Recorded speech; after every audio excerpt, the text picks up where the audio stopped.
Et Alexis, je compte sur vous en ce qui me concerne, aucun doute. Hein. Vous prenez l'interprétation la plus vive. Je vous laisserai en vie. Non, ne me laissez vivre dans aucun cas, ce serait vraiment tellement méchant de votre part. Je m'occuperai de vous. Alors, encore un petit peu d'énergie pour parler de l'affaire Huawei. Alors, c'est bien une guerre froide. Huawei. Vous êtes sûr?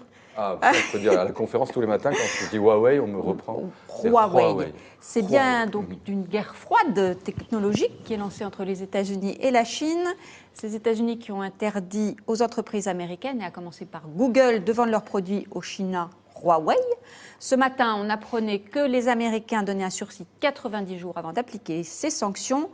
Mais compte tenu des enjeux commerciaux, mais également technologiques, on comprend que c'est grave, même si on n'a peut-être pas tous les tenants et les aboutissants.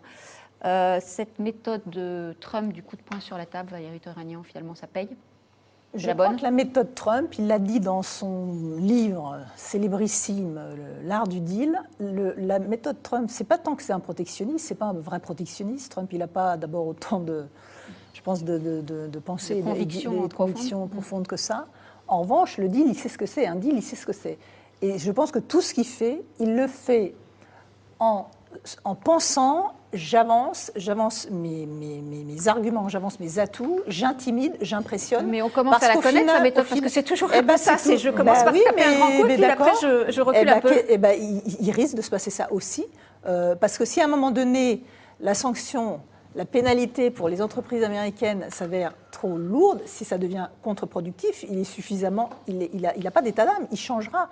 Mais ce que je veux dire, c'est que c'est pas quelqu'un qui veut absolument protéger et se mettre dans un bras de fer et écraser la Chine. Il a aussi besoin de la Chine. Et puis la Chine, elle a des moyens.